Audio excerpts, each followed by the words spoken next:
Welcome, truth seekers and animal lovers, to Animal Facts, the pet policy debate.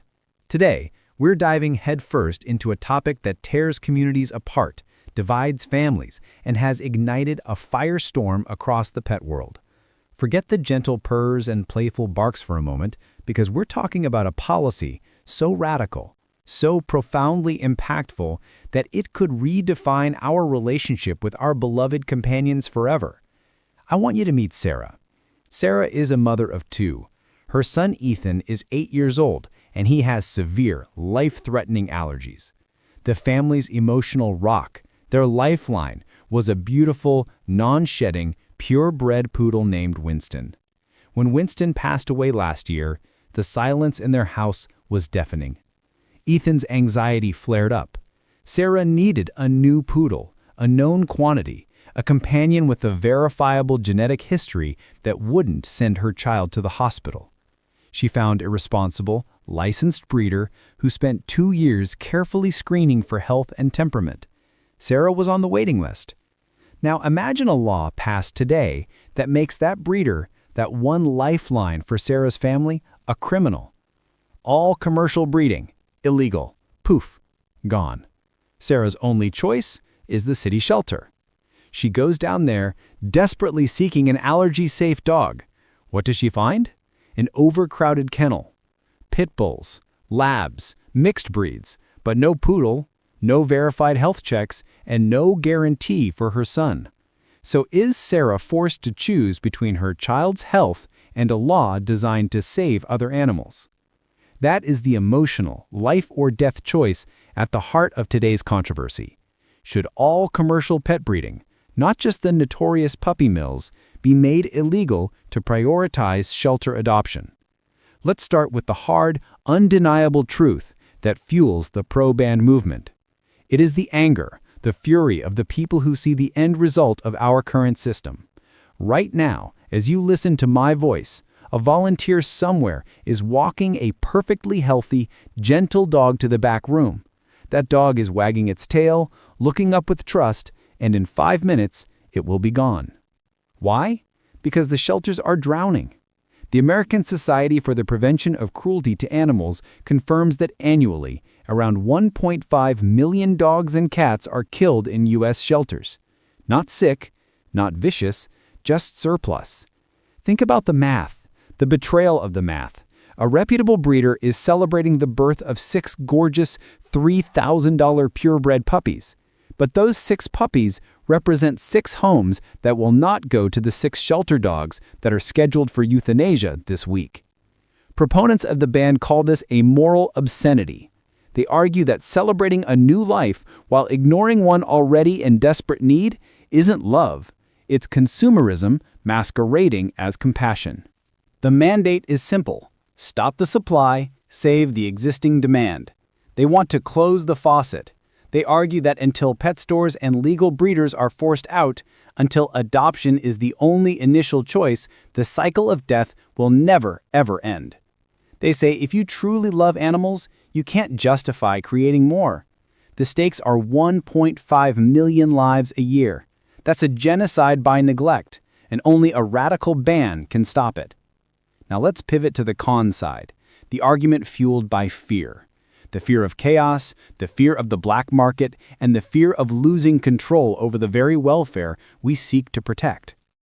If you outlaw legal, licensed, ethical breeders, you don't eliminate the demand for that specific breed Sarah needed for her son. You just eliminate the regulation. You create a vacuum, and into that vacuum steps the true monster, the criminal black market. Opponents of the ban warn that shutting down the good breeders will only embolden the worst ones. The puppy mills will not stop. They'll simply go further underground. They will operate outside of all inspections, all health standards, all government oversight. You'll have pets bred in basements and sheds, inbreeding rampant, disease unchecked, sold in parking lots for cash. The animals will suffer more. This isn't theoretical. This is a standard response to prohibition. Furthermore, consider the genetic loss. Responsible breeders are the guardians of specific traits, temperament, structure, and most importantly, health. They track generations to screen for diseases like hip dysplasia, cardiomyopathy, and retinal atrophy.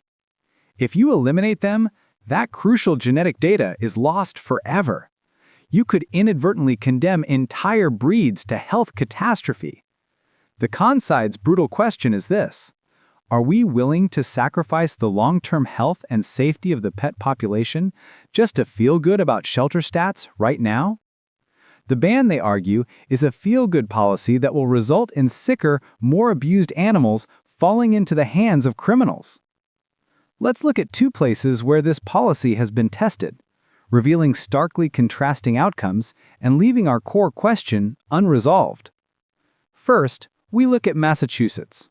They have a partial ban that severely restricts commercial pet sales, essentially choking the legal pipeline. What happened? A study by a group of animal industry researchers found a disturbing shift. There was a massive increase in the importation of dogs from other states, and, critically, from foreign countries, often from substandard high-volume breeders overseas. The demand didn't stop, the supply chain just got longer, less transparent, and arguably the welfare standards dropped, shifting the ethical problem out of sight and out of mind. It became a logistical nightmare for state welfare officials. The ban may have cleaned up Massachusetts, but did it just export the suffering? That's the open question. Now, contrast that with the Netherlands. We mentioned them earlier. They have achieved near-zero stray and euthanasia rates. But here's the crucial detail. They did not institute a total commercial breeding ban. Instead, they launched a massive, comprehensive plan. They made spay-neuter nearly free, regulated breeders with an iron fist, imposed high taxes on commercially bought pets, and ran powerful national campaigns promoting adoption. It was a cultural and legislative overhaul, not a simplistic prohibition. Their success suggests the ultimate solution isn't criminalizing supply, but rather making the demand for shelter pets overwhelming and the demand for new pets financially punitive and heavily regulated. We began with Sarah, a desperate mother facing a devastating choice.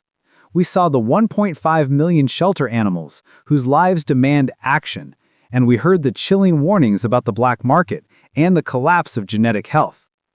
The debate boils down to a profound philosophical rift. Is the ultimate moral victory eliminating every single shelter death, even if it means sacrificing regulated choice and risking a criminal underground? Or is the ultimate responsibility to maintain control, guarantee health, and promote responsible breeding while aggressively tackling the overpopulation problem through incentives and spay-neuter programs? This isn't a choice between good people and bad people. It's a choice between two profoundly powerful, deeply compassionate, yet utterly opposing paths. One path promises salvation through prohibition. The other warns of chaos through control. We've given you the facts.